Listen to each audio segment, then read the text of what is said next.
Hello guys, once again welcome back to my YouTube channel. एक बार फिर से आप सबका हमारे RK civil services study point YouTube channel पर स्वागत है।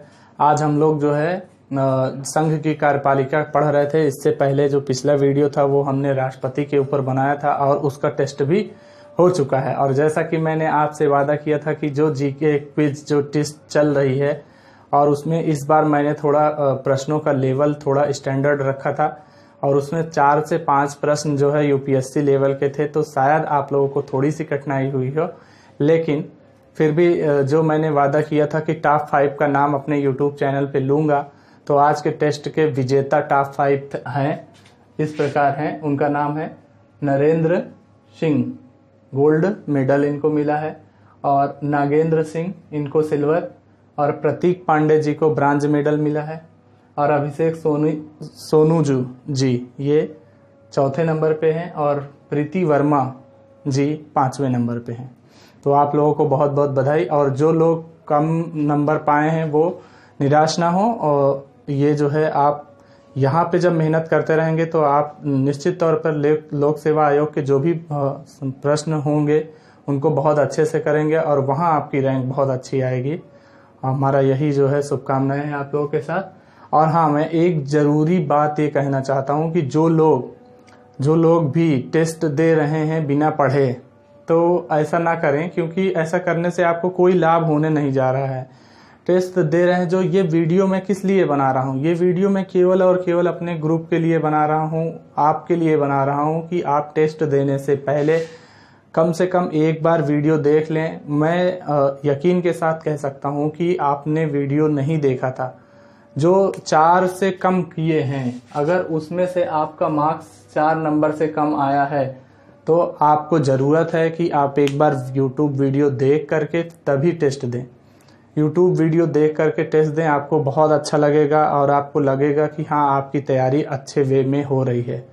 तो थोड़ा सीरियस हो जाइए, आप लोग टेस्ट दीजिए। मैं उम्मीद करूँगा, मैं कोशिश भी करूँगा कि डेली का आपका टेस्ट होता रहे इसी प्रकार ग्रुप में। और जो लोग नए हैं, आज पहली बार जुड़ रहे हैं, उनके लिए मैं बता देता हूं कि टेलीग्राम एक ऐप है, उसको आप इंस्टॉल कर लीजिए। व्हाट्सएप की तरह ऐप है, और वहां पे जाकर के सर्च करेंगे RK civil services study point, हमारा ग्रुप मिल जाएगा, उसको आप ज्वाइन कर लीजिए। वहां पे आपको पीडीएफ मिल जाती है। जो कल का क्लास था राष्ट्रपति वाला, उसका पीडीएफ हमने जो है वहां पे दे दिया है, बहुत सारे लोगों ने डाउनलोड भी कर लिया है। तो आइए दोस्तों, आज शुरू करते हैं आज का टॉपिक। आज का टॉपिक है केंद्रीय मंत्रिपरिषद। तो दोस्तों, मैं आप लोगों को बताना चाहता हूं कि जो संघ की कार्यपालिका, बहुत अच्छे तरीके से समझिए। यहाँ पे जो प्रश्न होते हैं बहुत ही कंफ्यूजिंग वाले प्रश्न हैं, जैसे कि मंत्रिपरिषद और मंत्रिमंडल में क्या अंतर होता है, किचन कैबिनेट किसे कहते हैं, और जो मंत्री होते हैं वो किसके प्रति उत्तरदायी होते हैं, राष्ट्रपति के प्रति उत्तरदायी होते हैं, प्रधानमंत्री के प्रति उत्तरदायी होते हैं, संसद के प्रति उत्तरदायी होते हैं, फिर लोकसभा या राज्यसभा के प्रति उत्तरदायी होते हैं। तो ऐसे बहुत सारे जो भी प्रश्न हैं, आज आपके सारे प्रश्नों का जवाब यहाँ पे मिल जाएगा। तो आइए देखते हैं संघ की कार्यपालिका। जैसा कि हम लोगों ने पढ़ा था, तो संघ की कार्यपालिका में हमने पढ़ा कि जो संवैधानिक प्रमुख होता है वो कौन होता है, राष्ट्रपति होता है। हमारे संविधान के अनुसार जो राष्ट्रपति होता है वो देश का प्रमुख होता है, यानी राष्ट्रपति जो है देश का प्रतिनिधित्व करता है, लेकिन सरकार का प्रतिनिधित्व नहीं करता है। तो सरकार का प्रतिनिधित्व कौन करता है, वो जो है प्रधानमंत्री करता है। क्यों करता है ये देखिए, क्योंकि राष्ट्रपति जो भी कार्य करेगा वो किसके सलाह पर करेगा, मंत्रिपरिषद की सलाह पर करेगा। राष्ट्रपति जो काम करेगा मंत्रिपरिषद की सलाह पर करेगा। यानी राष्ट्रपति के बारे में हम लोगों ने देखा कि राष्ट्रपति के पास न्यायिक शक्ति है, विधायिक शक्ति है, प्रशासनिक शक्ति है। न्यायिक शक्ति जो भी वो जो है क्षमा करेगा, और ये सब मंत्रिपरिषद के सलाह के अनुसार करेगा। राष्ट्रपति शासन लगाना है, मंत्रिपरिषद के सलाह के अनुसार। आपातकालीन इमरजेंसी लगानी है, वो भी मंत्रिपरिषद के सलाह के अनुसार। यानी राष्ट्रपति अपने सभी कृत्य लगभग अपने सभी कृत्य स्वविवेक के जो आधार पर उसके कार्य हैं उसको छोड़ दिया जाए, तो लगभग अपने सभी कृत्य वो मंत्रिपरिषद की सलाह पर ही करता है। यानी राष्ट्रपति की सलाह के लिए क्या होती है, एक मंत्रिपरिषद होती है। अनुच्छेद 74 के अनुसार राष्ट्रपति की सलाह के लिए एक मंत्रिपरिषद होगी। हमारे संविधान में लिखा है अनुच्छेद 74 के अनुसार राष्ट्रपति की सलाह के लिए एक मंत्रिपरिषद होगी। अब जिसका अध्यक्ष कौन होता है? प्रधानमंत्री। यानी मंत्रिपरिषद तो ये जो है, यानी कहा जाए कि प्रधानमंत्री के सलाह के अनुसार राष्ट्रपति कार्य करता है, तो अतिशयोक्ति नहीं होगी और यही सत्य है। इस वजह से हम लोग कहते हैं कि हमारी सरकार का वास्तविक प्रमुख कौन होता है? प्रधानमंत्री होता है। ठीक है, तो ये प्रश्न कई बार आया है कि वास्तविक प्रमुख कौन होता है सरकार का? तो प्रधानमंत्री होता है, जबकि संवैधानिक प्रमुख कौन होता है? राष्ट्रपति होता है। ठीक है, तो 75वें अनुच्छेद में देखें तो प्रधानमंत्री की नियुक्ति कौन करेगा? राष्ट्रपति करेगा। प्रधानमंत्री की नियुक्ति कौन करता है? राष्ट्रपति करता है। और प्रधानमंत्री की सलाह पर अन्य मंत्रियों की नियुक्ति भी राष्ट्रपति करता है। मतलब अन्य मंत्री की नियुक्ति कौन करेगा? राष्ट्रपति करेगा, लेकिन अपने मन से नहीं करेगा। प्रधानमंत्री जिसको सलाह कर देगा, कि जैसे मान लीजिए प्रधानमंत्री ने सलाह दिया कि राजनाथ सिंह जी को जो है अब रक्षा मंत्री बना दिया जाए, तो उनको रक्षा मंत्री बना देंगे। तो इस प्रकार जो है प्रधानमंत्री के सलाह पर ही राष्ट्रपति क्या करेंगे? मंत्रियों की नियुक्ति करते हैं। अब ये जो है पूरा एक बार हम लोग देख लेते हैं कि क्या है प्रावधान। तो ये जो मंत्री होते हैं, इनकी मंत्री होते हैं, तो अच्छा मंत्रिपरिषद में क्या क्या शामिल है थोड़ा सा ये पहले अच्छा देख लेते हैं। मंत्रियों की नियुक्ति, शपथ, त्यागपत्र, ये सब देख लेते हैं, फिर उसके बाद इसको डिटेल में आपको बताएंगे कि मंत्रिपरिषद क्या होती है। तो नियुक्ति कौन करेगा मंत्रियों की? मंत्रियों की तीनों प्रकार के मंत्री, मतलब केंद्रीय मंत्री, कैबिनेट मिनिस्टर, केंद्रीय मंत्री, राज्य मंत्री, उप मंत्री, तीनों प्रकार की मंत्रियों की नियुक्ति कौन करेगा? प्रधानमंत्री करेगा। और इन्हें शपथ कौन दिलाता है? वो भी राष्ट्रपति जी ही दिलाते हैं। ठीक है, प्रधानमंत्री की सलाह पर राष्ट्रपति जी इनकी नियुक्ति करते हैं और शपथ कौन दिलाता है? राष्ट्रपति दिलाते हैं। और ये मंत्री जो है अपने त्याग पत्र व्यक्तिगत आधार पर अपने त्याग पत्र किसको सौंपेंगे? राष्ट्रपति को ही सौंपेंगे। और इनकी योग्यता क्या होती है? इनकी योग्यता होती है ये संसद के सदस्य होने चाहिए। संसद के सदस्य होने चाहिए। अच्छा, आप संसद के सदस्य कह रहे हैं ना यहाँ पे, तो संसद के 2 पार्ट होते हैं ना, कौन कौन से? जल्दी से कमेंट करके बताइए, संसद के कितने पार्ट होते हैं? 2, लोकसभा और राज्यसभा। इसके जो है सदस्य होने चाहिए, तो उन्हें मंत्री बनाया जा सकता है, चाहे वो लोकसभा के सदस्य हो, चाहे वो राज्यसभा को। अच्छा, क्या ऐसा भी हो सकता है कि कोई व्यक्ति जो है लोकसभा, राज्यसभा का सदस्य ना हो और उसे मंत्री बनाया जा सकता है? मतलब मैं प्रधानमंत्री बन गया और मैं सोचा कि आज मैं नरेंद्र जी को क्या करूंगा? मंत्री बना दूंगा, रक्षा मंत्री बना दूंगा, जबकि ये संसद के सदस्य हैं ही नहीं, लेकिन मेरे बहुत अच्छे दोस्त हैं और मैं चाहता हूं कि मैं इनको मंत्री बनाऊंगा। तो फिर क्या मैं ऐसा कर सकता हूं? तो हाँ जी, मैं ऐसा कर सकता हूं। मैं इनको 6 महीने के लिए जो है मंत्री बना सकता हूं। कितने महीने के लिए? 6 महीने के लिए मंत्री बन जाएंगे। इनको मैं तुरंत मंत्री बना दूंगा, लेकिन शर्त यह है कि इनको 6 महीने में किसी सदन की, चाहे वो लोकसभा चाहे राज्यसभा, किसी सदन की सदस्यता हासिल करनी पड़ेगी। तो व्यवहारिक तौर पे क्या होता है कि कोई अपनी सीट छोड़ देता है और उपचुनाव होता है, वो जीत जाते हैं, या ज्यादातर लोग जो है राज्यसभा में चले जाते हैं। ठीक है, तो ये हो गया इनकी योग्यता के बारे में। अच्छा, अब यहाँ पे एक और बात हम लोग कर लेते हैं कि इनकी संख्या क्या होगी मंत्रियों की। तो मंत्रियों की संख्या कोई निश्चित नहीं थी, लेकिन बाद में जो है क्या किया गया कि 91वां संविधान संशोधन किया गया। कौन सा? 91वां संविधान संशोधन किया गया और इसके अनुसार जो मंत्रियों की संख्या है वो लोकसभा, कौन सा सभा? लोकसभा के 15%, लोकसभा की संख्या के 15% से अधिक नहीं हो सकता है। ठीक है, तो लोकसभा की जितनी संख्या है, लोकसभा कितनी संख्या है इस समय? मैंने बताया था पूरा स्ट्रक्चर, तो 552 है, लेकिन वर्तमान में कितनी है? 545। तो इसका 15% से अधिक नहीं हो सकता है। ठीक है, तो ये हो गया। अच्छा, अब जो है ये हो गया। ठीक है, अब इसके बाद हम लोग बात करेंगे मंत्रिपरिषद के बारे में, पूरा बात करेंगे। तो मंत्रिपरिषद में क्या क्या आता है इसको देखते हैं। मंत्रिपरिषद में 3 प्रकार के मंत्रियों से मिलकर मंत्रिपरिषद बनती है। तो मंत्रिपरिषद का अध्यक्ष कौन होता है? मंत्रिपरिषद का अध्यक्ष कौन होता है? प्रधानमंत्री जी होते हैं। मंत्रिपरिषद के अध्यक्ष कौन होते हैं? प्रधानमंत्री जी होते हैं।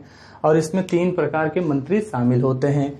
एक होता है कैबिनेट मिनिस्टर, यानी केंद्रीय मंत्री, और इनको प्रमुख जो पद होते हैं वो दिए जाते हैं, प्रमुख विभाग, जैसे रक्षा मंत्री है ना, और फिर विदेश मंत्री, ठीक है, और वित्त मंत्री, ये सब हो गए, ये कैबिनेट मिनिस्टर होते हैं। फिर आता है राज्य मंत्री। अब राज्य मंत्री भी जो है 2 प्रकार के राज्य मंत्री होते हैं। इनको सहायता देने के लिए, मतलब कैबिनेट मिनिस्टर को सहायता देने के लिए जो मंत्री नियुक्त होते हैं उन्हें क्या कहते हैं, राज्य मंत्री कहते हैं। तो ये क्या करते हैं, ये 2 प्रकार होते हैं, एक कैबिनेट मंत्री के सहायक रहते हैं और दूसरे स्वतंत्र प्रभार रहते हैं, ठीक है। और तीसरे मंत्री आते हैं उप मंत्री। इनका कार्य होता है कि केंद्रीय मंत्री और राज्य मंत्री जो हैं उनको राजनीतिक, संसदीय और प्रशासनिक सहयोग देते हैं ये उप मंत्री। तो मंत्री परिषद क्या है, ये पूरा मिलाकर के क्या है आपका मंत्री परिषद। तो मंत्री परिषद का अध्यक्ष कौन होता है, प्रधानमंत्री जी होते हैं। और ये ऐसे अगर चाहें तो इसको बहुत अच्छे से इस ग्राफ के माध्यम से हम लोग समझ सकते हैं। तो ग्राफ क्या है कि सबसे पहले जो अध्यक्ष होता है मंत्री परिषद का वो कौन होता है, प्रधानमंत्री होता है। और इसके जो सबसे विश्वसनीय लोग हैं वो कौन होंगे, वो होंगे आपके, इसके सबसे विश्वसनीय लोग हो जाएंगे कैबिनेट मिनिस्टर, ठीक है, कैबिनेट मिनिस्टर। और फिर इसके बाद कैबिनेट मिनिस्टर के बाद जो आएंगे वो राज्य मंत्री हो जाएंगे, ठीक, वो क्या हो जाएंगे, राज्य मंत्री। और इसके बाद जो रहेंगे वो क्या रहेंगे, वो रहेंगे आपके उप मंत्री।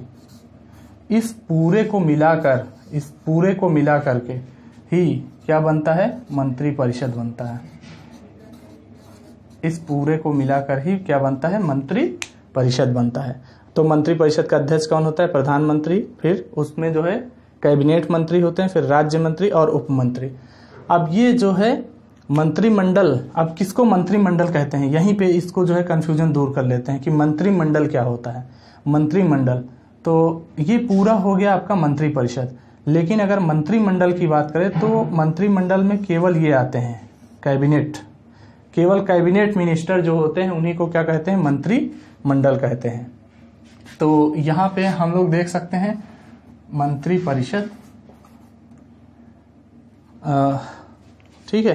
तो ये जो है केवल कैबिनेट वाले जो हैं वो क्या कहलाते हैं, मंत्रिमंडल कहलाते हैं। तो कैबिनेट मिनिस्टर जो है क्या कहलाते हैं, मंत्रिमंडल कहलाता है, ठीक है। अब अगर देखें तो ये मंत्री जो है किसके प्रति उत्तरदायी होते हैं, ये मंत्री परिषद देखिए, ये 75(3) के अनुसार जो है मंत्री परिषद लोकसभा के प्रति सामूहिक रूप से उत्तरदायी होती है। अब लोकसभा के प्रति क्यों उत्तरदायी होती है, क्योंकि लोकसभा जो है क्या है, लोकप्रिय सदन है, जनता इसमें प्रत्यक्ष चुनाव होता है, प्रत्यक्ष चुने हुए प्रतिनिधि जाते हैं, तो उनके प्रति जो है ये उत्तरदायित्व रहता है इनका। लेकिन सामूहिक उत्तरदायित्व का मतलब क्या है कि मान लीजिए इन मंत्रियों में से कोई मंत्री, चाहे वो कैबिनेट मंत्री हो, राज्य मंत्री, उप मंत्री, इन मंत्रियों के विरुद्ध कौन सा प्रस्ताव आता है, अविश्वास प्रस्ताव आता है किसी सदन में, और वो अविश्वास प्रस्ताव किसी एक मंत्री के विरुद्ध यदि पास हो गया तो पूरा मंत्री परिषद यानी पूरी मंत्री परिषद को क्या करना पड़ेगा, त्यागपत्र देना पड़ेगा। इस वजह से इसको क्या कहते हैं, सामूहिक उत्तरदायित्व।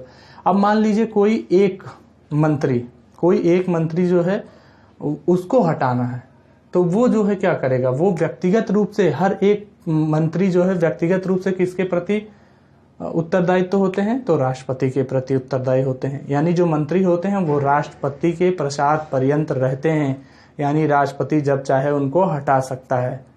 यानी प्रधानमंत्री जैसे ही सलाह करेगा तो मंत्री को हटा देंगे राष्ट्रपति, ठीक है।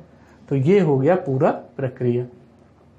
अब हम लोग यहाँ पे देख लेते हैं, तो मंत्रिमंडल और ये जो मंत्रिमंडल है और मंत्री परिषद है, इनमें अंतर देख लेते हैं, दोनों में अंतर क्या है, ठीक है।